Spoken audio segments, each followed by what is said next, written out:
ভারতের উত্তরপ্রদেশে প্রাচীন নগরী অযোধ্যায় মাত্র কয়েক একর জমি এবং তার উপর একসময় বহুকাল ধরে দাঁড়িয়ে থাকা একটি ধর্মীয় কাঠামো যেভাবে বিতর্কিত কাঠামো হিসেবে পরিচিতি পেয়ে গোটা দেশের সমাজ ও রাজনীতিতে সুদীর্ঘ উথাল-পাথাল ফেলেছে, ভারতে তার কোনো দ্বিতীয় তুলনা নেই। সেদেশে পর্যবেক্ষকরা সবাই প্রায় এক বাক্যে বলে থাকেন, বাবরি মসজিদ ভেঙে ফেলার ঘটনা যেমন ভারতের ধর্মনিরপেক্ষ চরিত্রের ভিত্তিতেই সমূলে আঘাত করেছে, তেমনি রাম মন্দির আন্দোলনের সূত্রেই দেশের শাসন ক্ষমতায় হিন্দুত্ববাদী শক্তির আসার পথ প্রশস্ত হয়েছে।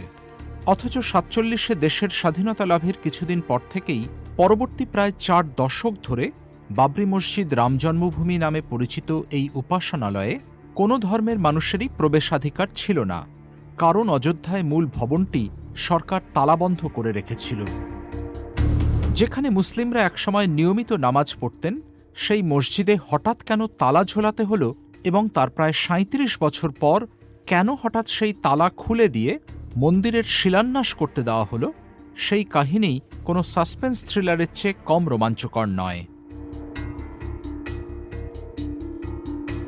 অযোধ্যায় এই পট পরিবর্তনকে রাজনৈতিক লক্ষ্য পূরণে সবচেয়ে সফলভাবে কাজে লাগিয়েছে দেশের যে দলটি, তারা নিঃসন্দেহে ভারতীয় জনতা পার্টি বা বিজেপি।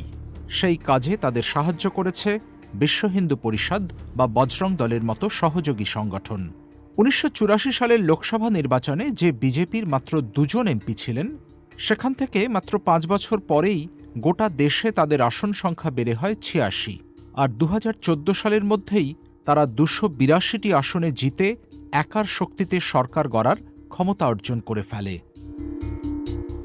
এই চমকপ্রদ রাজনৈতিক উত্থানের পেছনে রাম মন্দির আন্দোলনের এবং সেই সঙ্গে দলের প্রবীণ নেতা লালকৃষ্ণ আডবাণীর নেতৃত্বে রথযাত্রার যে একটা বিরাট ভূমিকা আছে, রাজনৈতিক বিশ্লেষকরা সবাই তা মানেন। ভারতের রাজনৈতিক ল্যান্ডস্কেপ গত ৩০-৪০ বছরের মধ্যে যে আমূল বদলে গেছে, তার পেছনে অবশ্যই আরও নানা ফ্যাক্টর আছে, কিন্তু বাবরি মসজিদ রাম জন্মভূমি ইস্যুটাই সম্ভবত এই পরিবর্তনের পেছনে এককভাবে সবচেয়ে বড় কারণ।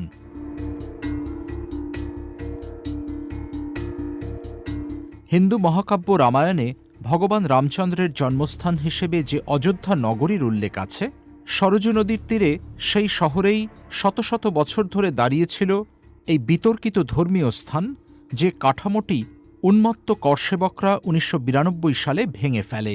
ভারতে মুঘল সাম্রাজ্যের প্রতিষ্ঠাতা বাবরের একজন সেনাপতি মীর বাঁকি ১৫২৯ সালে রাম জন্মভূমি ভেঙে ফেলে সেই জায়গায় বাবরি মসজিদ তৈরি করেন, এমনটাই প্রচলিত ধারণা, যদিও এটা নিয়ে ঐতিহাসিকদের মধ্যে মতভেদ আছে। তবে ৩টে গম্বুজওয়ালা ওই মসজিদ যে শ্রীরামচন্দ্রের জন্মস্থান ভেঙেই তৈরি হয়েছে, সে কথা হিন্দুদের একটা বড় অংশ বিশ্বাস করতেন বহুকাল ধরেই। ভারত স্বাধীনতা পাওয়ার ঠিক বছর দুয়েকের মাথায় ওই মসজিদের ভেতরে হঠাৎ একদিন সকালে রহস্যময়ভাবে রামলালা বা শিশু রামচন্দ্রের মূর্তি আবিষ্কৃত হয়। তারিখটা ছিল ২২শে ডিসেম্বর ১৯৪৯, মধ্যরাতের পরে। রামলালার আবির্ভাবের খবর ততক্ষণে দিকে দিকে ছড়িয়ে পড়েছে। দূর দূরান্ত থেকে হাজার হাজার মানুষ ওই মসজিদে এসে শ্রীরামের ভজন পূজন শুরু করে দিয়েছেন। শান্তি বিঘ্নিত হওয়ার আশঙ্কায় কর্তৃপক্ষকে সেখানে নামাজ বন্ধ রাখতে হয়েছে। স্থানীয় মুসলিমরা অবশ্য অভিযোগ করেন, রাতের অন্ধকারে গোপনে মসজিদের ভেতরে ওই মূর্তিটি রেখে যাওয়া হয়েছে। সাম্প্রদায়িক পরিস্থিতি বিঘ্নিত হওয়ার আশঙ্কায় মসজিদের ভেতর থেকে রামলালার বিগ্রহ সরানো যায়নি। কোড অব ক্রিমিনাল প্রসিডিওরের ১৪৫ ধারা অনুযায়ী কর্তৃপক্ষ এরপর গোটা কাঠামোটি বিতর্কিত স্থান হিসেবে ঘোষণা করে প্রবেশপথে তালা ঝুলিয়ে দেয়।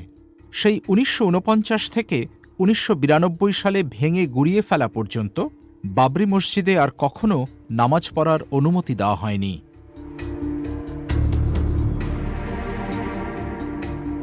১৯৮৬ সালের ১ ফেব্রুয়ারি ফৈজাবাদ ডিস্ট্রিক্ট সেশন জাজ KM পাণ্ডে এক ঐতিহাসিক রায় ঘোষণা করেন।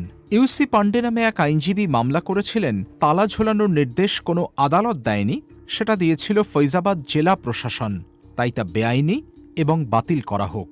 সেই মামলায় বিচারক নির্দেশ দেন, বিতর্কিত ধর্মীয় স্থানের তালা খুলে দিয়ে হিন্দুদের পূজা ও দর্শনের অনুমতি দিতে হবে। রায় ঘোষণার মাত্র কয়েক মিনিটের মধ্যে তা কার্যকর করা হয়। সঙ্গে সঙ্গে হাজার হাজার হিন্দু ভক্তর ঢল নামে ওই বিতর্কিত ধর্মীয় স্থানে। এই চরম বিতর্কিত রায়ের প্রতিবাদেই মুসলিমরা গড়ে তোলেন বাবরি মসজিদ অ্যাকশন কমিটি।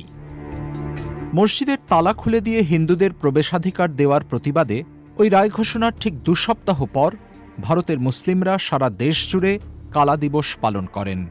দেশের বহু জায়গায় সাম্প্রদায়িক দাঙ্গা শুরু হয়ে যায়। পরিস্থিতি সবচেয়ে ভয়াবহ রূপ নেয় রাজধানী দিল্লি, উত্তরপ্রদেশের মিরাট এবং জম্মু ও কাশ্মীরের অনন্তনাগে।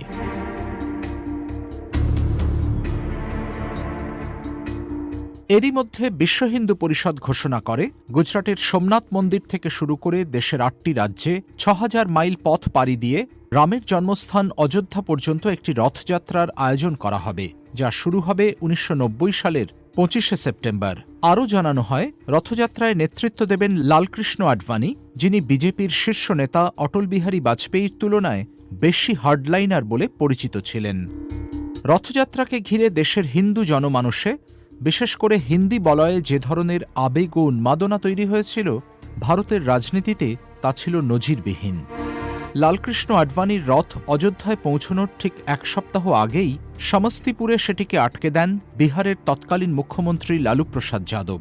পাশের রাজ্য উত্তরপ্রদেশের মুলায়ম সিং যাদবের সরকারও অন্তত 1.5 লক্ষ করসেবককে আটক করে, কিন্তু আরও প্রায় লাখখানেক ততক্ষণে অযোধ্যায় ঢুকে পড়েছিলেন এবং প্রাচীন সেই শহরের সরু অলিতে গলিতে আর সরজু নদীর দুপার ঘেঁষে প্রায় 3 দিন ধরে তাদের সঙ্গে নিরাপত্তা বাহিনীর রক্তাক্ত সংঘাত চলে।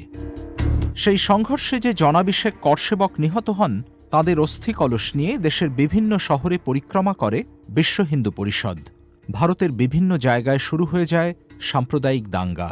হিন্দু ও মুসলিমরা একে অপরের মহল্লায় সংগঠিত আক্রমণ চালাতে শুরু করে দেন, ঠিক যে দৃশ্য দেখা গিয়েছিল 47-এ দেশভাগের সময়। বাবরি মসজিদ গুঁড়িয়ে দিয়ে একদিন যে দেশে তার জায়গায় রাম মন্দির তৈরি হবেই, সেটা 1990-এর ওই রথযাত্রাই কার্যত নিশ্চিত করে দিয়েছিল বলে বহু পর্যবেক্ষক মনে করেন।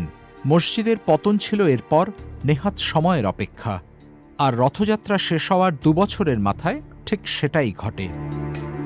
আর তা হয়েছিল প্রকাশ্য দিবালোকে এবং লালকৃষ্ণ আডবাণী সহ বিজেপির শীর্ষ নেতাদের উপস্থিতিতে।